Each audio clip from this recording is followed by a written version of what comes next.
Hello, hello! Magandang araw sa inyong lahat! Again, ako'y nagbabalik. Pumunta po pala kami sa Team Love. Wow! Team Love yarn. Yaman mo, te! Kung ano dyan, libre lang yan. Yes. I recommend na magpa-reserve na po kayo agad kasi sobrang daming tao. Link ko po sa baba yung kanilang website at kung paano po magpa-reserve. They recommend po pala magsuot ng short or your palda na pwede pong itaas kasi may pupuntahan po kayong tubig. Pero hindi naman po ganun kalalim. Sakto lang. Uy, astig ba tong bato na to? Ewan ko kung anong story nito, pero ang ganda nito sa personal. Bet ko nga din itong mga nakasabit na bulaklak na to, astig nga to. At alam nyo ba, totoong bulaklak to, ang bango-bango nito sa loob, promise. Siyempre, bawal hawakan po yung mga flowers na yun.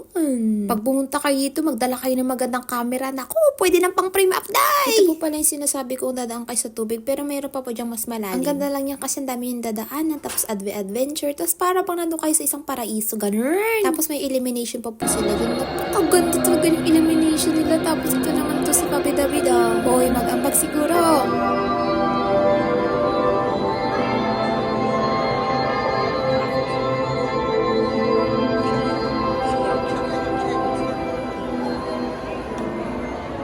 Ang ganda ng sound nila, no? Napaka-relaxing. Tapos parang sarap matulog, ganun. Ito na po pala yung lalakad ka sa malalim na tubig. Naku, pag pumasok kayo dito, ingatan nyo yung cellphone nyo dyan. Kasi meron po kami dyan nakita, nalaglag po yung cellphone niya. Grabing hanap niya. Kaya kung ako po sa inyo, magdala po kayo ng parang pouch.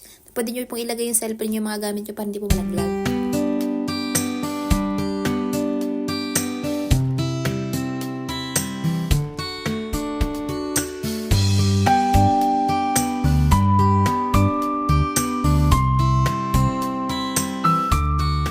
Na pinuntahan namin ito pong elimination na bilog-bilog po. Ang ganda po ng sound nito sa loob, promise. Actually, may mga pangalan yung mga elimination na yun, kaso hindi ko na matandaan. By the way, kung i-check nyo po pala yung website nila, paiba-iba po sila na design, kaya hindi po ako spoiler, ha? Yan, paulit-ulit ko po sinasabi, mag-advance booking po kayo, kasi kapag pumunta po kayo ng that time, wala na po kayo mabibiling ticket. Actually, pipila din po kayo, pero kapag nagugutom po kayo, meron din po silang restaurant doon, tsaka meron din po silang CR. Siyempre, pilahan yan, day, kasi sobrang daming tao. Kaya kung ako sa inyo, kumain na kayo bago kayo pumunta dyan. Bet ko nga tong design na to. Actually, nakahiga ako yan, tapos nakatingin ako sa ceiling. Kasi yung elimination nila, parang nasa ceiling yung pinaka-main. Uy, kung magbibisita rin naman kayo sa Tokyo, bisitahin nyo na rin to. Napakaganda, hindi kayo magre-regret, day. Sasabi ko sa inyo. Kung naghahanap lang rin naman kayo na matutulugan, dito na kayo sa may Tokyo Back na Kagen. Malapit lang ito sa may Team Love, sasakay ka lang ng bus. After nga namin mag-rest, sumunta na kami sa Izakaya. May tira nga ako dyan parang itlog. Itlog ng, ewan ko ba, anong itlog to? Itlog pala to ng pugod na may shell pa. Ang sarap ng lasa nito, medyo malat-lat pa.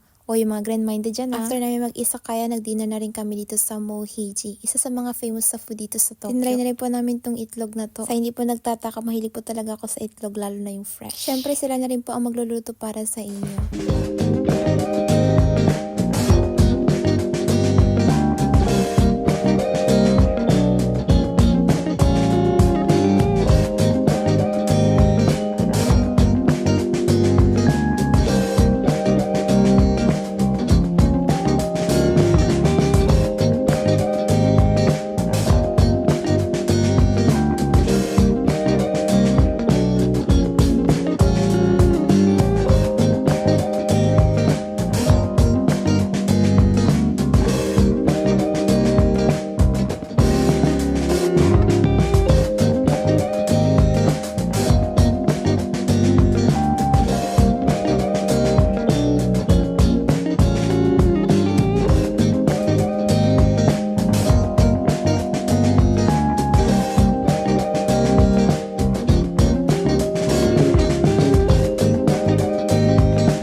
Ito yung sinasabi natin, travel now, itlog later. Sabi nga nila, wag daw puro trabaho, mag-travel ka din. Uso naman kasi yung I love myself, diba? At saka yung I deserve this, ganun. So kapag wala ng pera, I deserve this, ganun. Ililink ko na lang sa baba yung mga restaurant na pinuntahan namin, tsaka yung mga location. Tinry na rin namin tong Japanese liquor nila. Naku, napaka-strong nito. Katulad pa ng parang tanduay. Ewan ko kung ganun ka-level. Basta, try nyo na din. Nung pagkasunod ng araw nga niya, pumunta na rin kami sa Asakusa. Daming tao, sobra. This time, hindi nyo na kailangan magpabook, pero advice ko sa inyo, maaga kayong pumunta kasi ang dami talagang tao siksikan. Feeling ko talaga sa travel, minsan ang tao din nagbibigay kulay sa isang lugar. Feeling ko lang yun na wag kang ano dyan. Siyempre, opinion ko yun. Ewan ko sa opinion mo. Mag-agree ka na lang kung same tayo ng opinion. Hala, pagka-Amazon ako, lumabas na naman.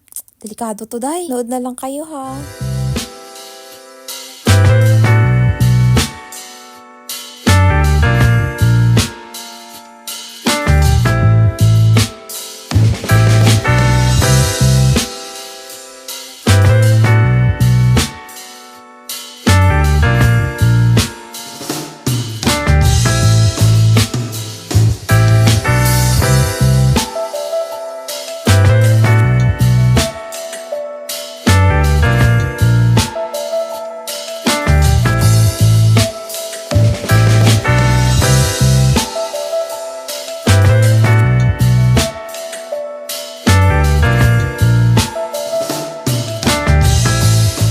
Dito na din kami nag-lunch sa lugar na to para malapit lang. Tsaka ang sarap talaga dito. Pilahan nga eh. Sabi nila pag pinipilahan daw masarap, which is totoo. Hindi ka magre-regret. Bumisita na din kami dito sa Ameyoko Market na to. Bumisita na din kami dito sa may Ameyoko Shopping District. Ayan na, napagod na ako. See you to my next vlog. Bye-bye! Paalam!